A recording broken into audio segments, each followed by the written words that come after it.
Welcome back to our program. We're continuing our conversation in the segment with Ms. Zoe Hwang to talk about her other capacities in life, in her career. And Zoe, we know that you're a program presenter at one of the leading, classical music. The only radio station in Taiwan. How does that experience help you or expand your career options as your career developed? Oh, it opened another door for me. It was so fascinating to be a presenter. How will you approach first to host the program? Oh, it was so funny because I just came back from Paris and nothing to do, and no, I was coming from my honeymoon, and I was in the days. I said, oh my goodness, what should I do? After only seeing the concert. Over, yes. Yeah, everything honeymoon is over. Thank you. And I got this phone call. I said, oh, we have this station, and we need a. They didn't need a presenter. They needed someone to how do you say, to put the program to planning. I said, okay, I'll try, because I when I was in the States, I always listened to radio. At that time, was no CD, and a poor student, and I always remember how radio gave me such a good time and knowledge. So I said, yeah, I like to try, and I got hooked. I mean, you're a TV person, once you do it, you just cannot stop. And I do it at day and night, and I enjoy it so much. And one day I said, oh, Zoe, we need a presenter. We have this slot, and we need 2 hours. I said, okay, I'll try. Okay. So I start trying, but I just talk about nonsense like now, No, you're too kind. and then I say, okay, can you just continue? Sure, I just continue. So now it's 15 years. How long have you been doing the 15 years, yeah, like my marriage, from honeymoon back. Right. And let me ask you then, how did that, possibility with the radio program, open other doors in your career? I know you at one time helped the fashion industry. Yes. Can you share with us that experience? I love that part because, well, first of all, I got some phone calls to write for magazines, fashion magazines. Be a commentary. Yeah, they want to know, how can classical music make women look more beautiful, something like that. What piece can make you,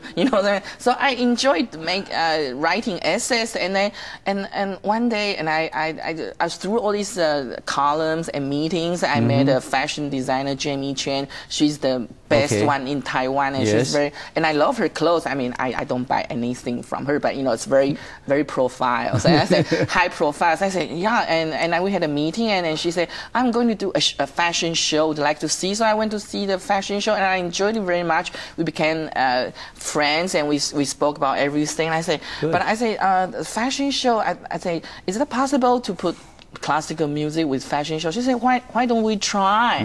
So we make the Triumph. It was a Triumph, for the spring, but for the autumn winter collection, because for winter collection, you tend to have heavier clothes, and the fabric is more versatile, and you can play more with the colors and fabrics, and that just exactly matches the essence of classical music. So I made this whole bunch of classical music to present the clothes, and that season she sold the most clothes, and so we continued doing that. I was there for 3 years with the industry, and I went to the Paris exhibition to pick up the fabric, and I went to the Louvre to look for inspiration for the next show, and I became part of the creating team.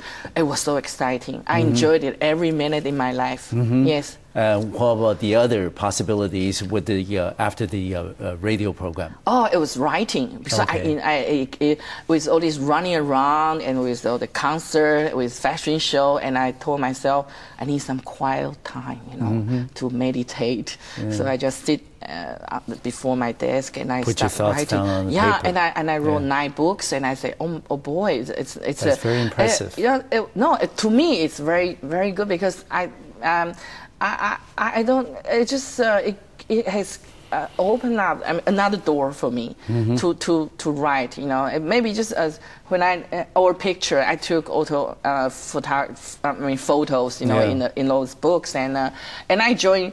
I don't look back, but I thought it's a good memory. Because when you do something, you don't write it down, it means you haven't done it.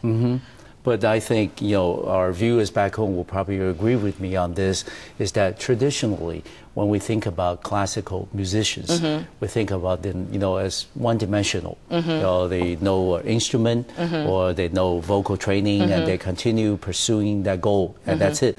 But certainly in our program so far, in conversation with you, Zoe, that we know that you certainly had a very versatile career, in music, in piano, in vocal training, of course, but also in radio program and also in the fashion industry, and also you're well-known columnist in Taiwan on some of the art and music events in Taiwan.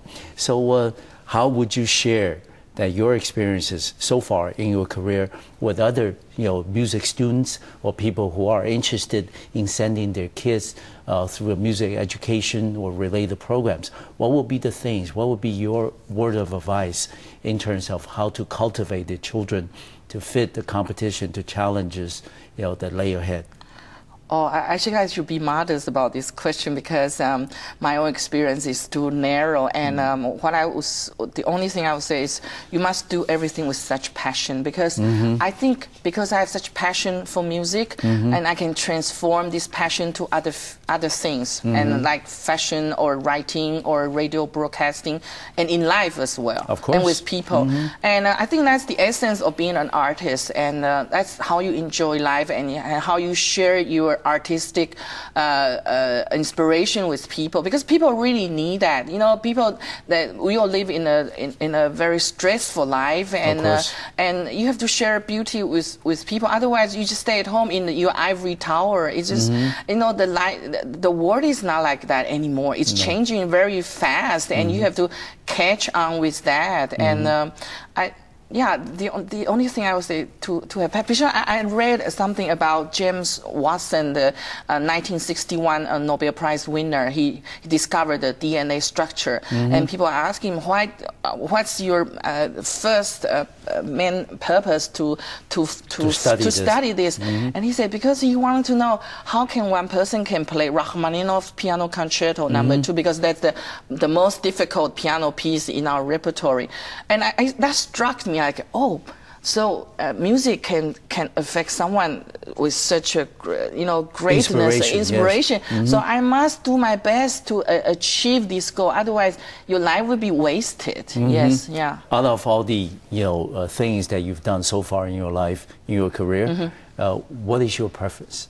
My preference? Yes. What role, what capacity? Oh, singing, of course. Everything goes back. It's like love. Your first love is always the most beautiful. Yeah. Always remember. Yeah, maybe not the best, but it's always the very beautiful. You like to go back, and if you can, the feelings stay in your heart. It always gives me the pleasure. I mean, I still practice every day. I have to. You have to always be ready to sing, because singing is good for your health. Of course. And then let me ask you, how often now do you perform in Taiwan or internationally? In Taiwan, I think 3 times a year. That's the most, because Taiwan is a small country. They don't want to see you every day. No, you're too modest. But how about internationally? Internationally, you have to get, for the world is changing, so they only want to hear superstars. Now we have, sometimes I will receive some interesting invitation. Maybe I have a chamber music group. Maybe they have friends who lives in Israel, who lives in Rome, who lives in Czechoslovakia, and they will invite us to sing. Okay.